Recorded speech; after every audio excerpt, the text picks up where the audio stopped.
여러분 안녕하세요. 미술교사 박미나입니다. 온라인 예술 수업에 오신 것을 환영합니다. 오늘은 온라인 미술관 우리나라 전통 산수화 읽기에 대해서 수업하겠습니다. 자, 들어가기에 앞서서 감상교육의 중요성에 대해서 한번 이야기하고 넘어가도록 하겠습니다. 현대사회에는 수많은 이미지와 정보들이 범람하고 있는데요. 이러한 상황 속에서 올바른 것을 분별하고 선택하는 안목 형성을 위해서 감상 교육이 중요하다고 볼 수가 있습니다. 또한 미술 작품에 있어서 단순한 감상에서 벗어나 기존의 작품을 새롭게 구성하는 비평 능력도 형성할 수가 있습니다. 즉, 미술의 생산자가 아니라 미술을 소비하고 향유하는 그런 사람을 기르는 교육으로서 감상 교육이 중요하다고 볼 수가 있습니다. 즉, 이러한 능력은 비주얼 리터러시라고 하는데 감상 교육을 받게 되면 이러한 비주얼 리터러시를 기를 수가 있습니다. 오늘 수업의 차례를 안내하겠습니다.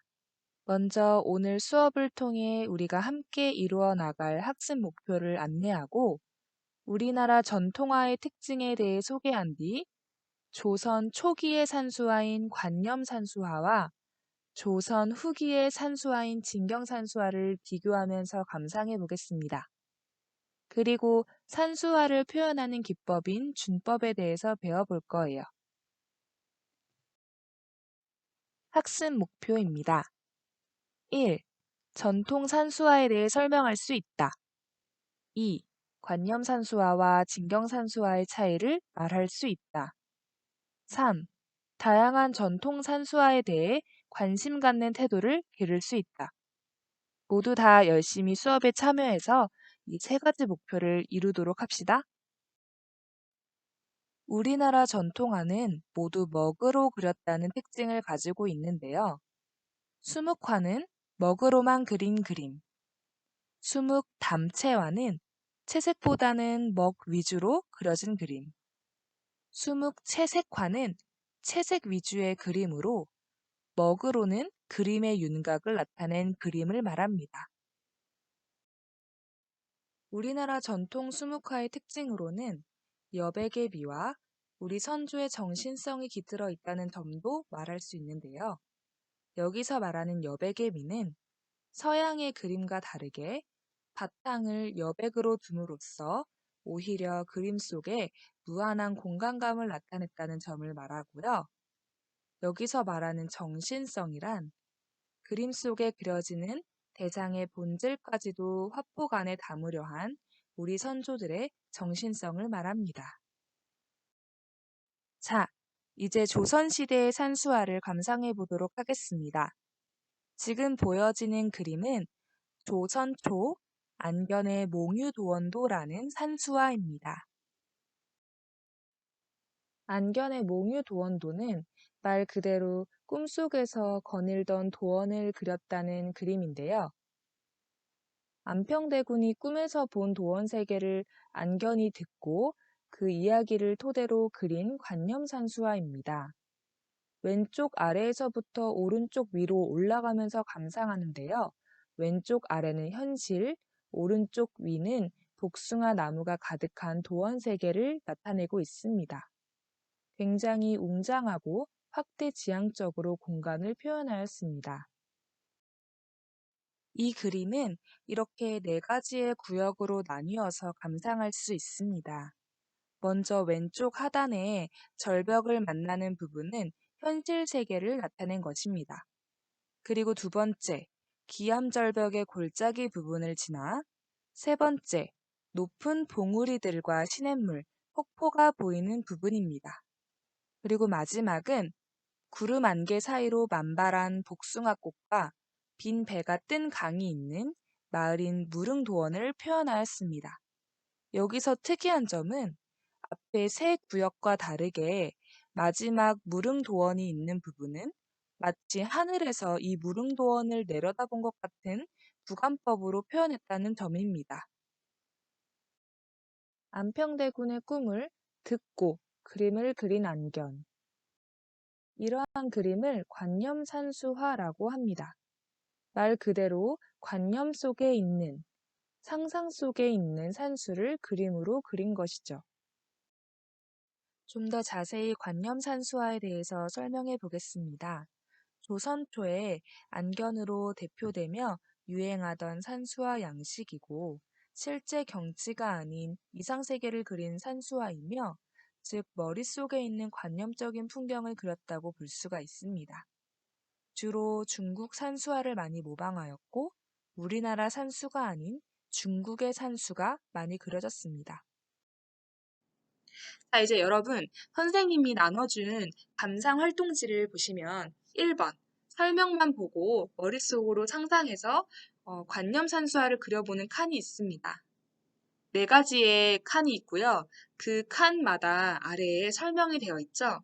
여러분들이 이 글을 보고 그냥 내 머릿속에 떠올라지는 산의 이미지를 간단한 선으로 그림을 그려주세요.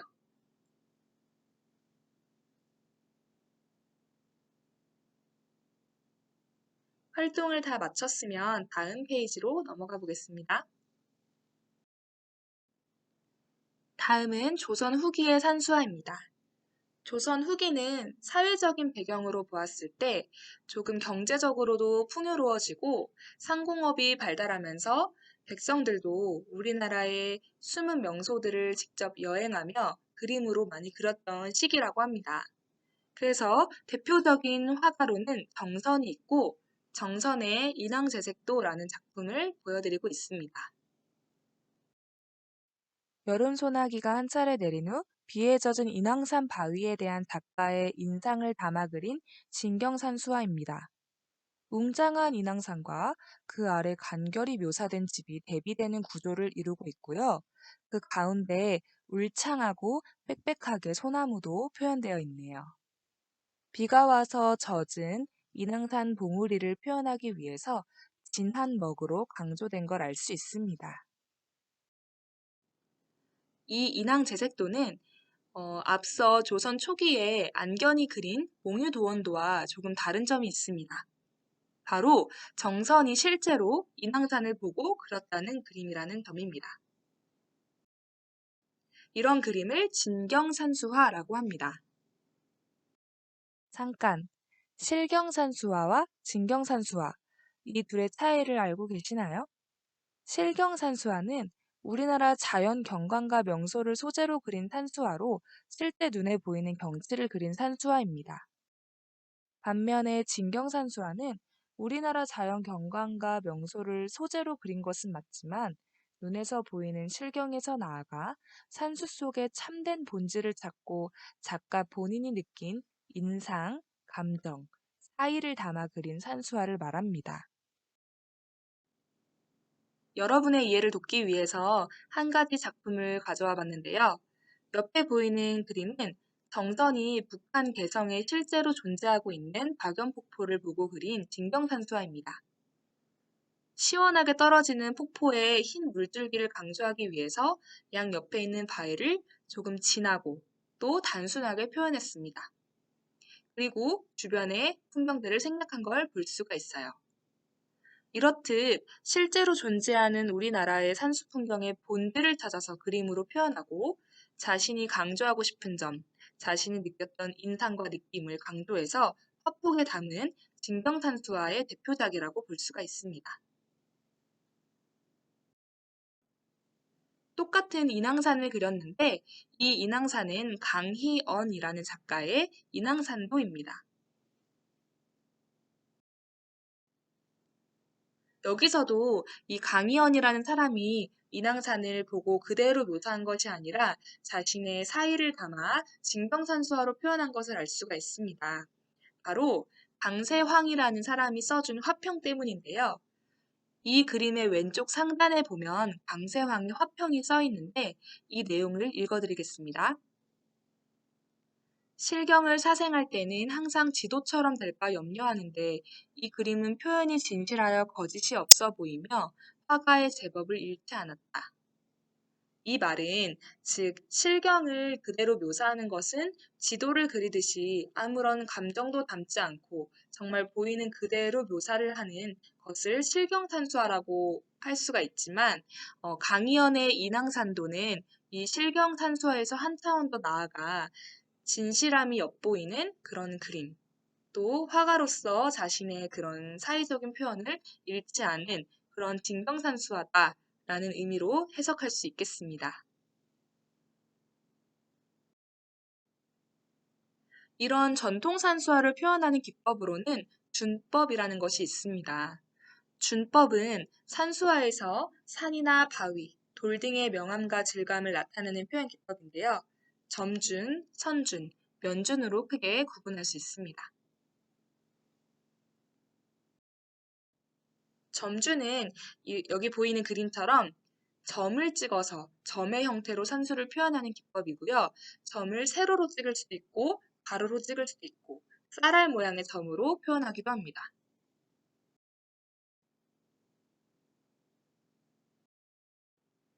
그리고 선주는 선의 형태로 산수를 표현하는 기법으로 뾰족뾰족한 바위산을 표현할 때 주로 선준을 표현합니다. 아까 봤던 정선의 금강전도를 다시 보시면 점준과 선준이 함께 쓰였다는 것을 알 수가 있어요. 왼쪽의 토사는 부드럽고 윤택하고 완만해서 점준으로 표현을 했고, 오른쪽의 바위산은 높고 뾰족하게 표현하기 위해 선준으로 강조하였습니다. 마지막 면준. 면준은 면의 형태로 산수를 표현하는 기법인데요. 붓을 눌러서 직각으로 내려 긋거나 아니면 찍어 바르듯이 붓의 넓은 면이 보이게 면의 형태로 산수를 표현하는 기법을 면준이라고 해요. 주로 커다란 바위라던가 웅장한 산세를 표현할 때 면준을 활용합니다. 자, 이제 감상활동지로 다시 돌아가서 2번 수성 사인펜으로 준법을 표현하고 물을 묻혀서 수묵화처럼 번지는 효과를 내보아요. 우리 한번 해볼까요? 첫 번째 산에는 점준을 통해 수변하고 윤택한 산을 표현해보고 두 번째 칸은 선준을 통해서 뾰족하고 높은 산을 표현해보세요. 그리고 마지막으로 면준을 통해 거친 바위산 표현해볼까요? 수성 사인펜으로 준법으로 다 표현을 했으면 그 위에 물을 살짝 묻혀서 수묵화처럼 번지게도 해보세요. 자, 수업을 마치면서 앞에서 배운 내용들을 떠올리며 관념산수화와 증경산수화를 다시 비교하면서 감상해 볼게요. 제작 시기와 그림 속 풍경은 달라도 그림 속 대상을 바라보는 선조들의 따스한 시선이 담긴 전통산수화. 여러분은 어떠셨나요? 오늘 수업을 정리하면서 감상활동지 3번을 통해 본인 스스로의 학습 태도도 평가해 보도록 합시다.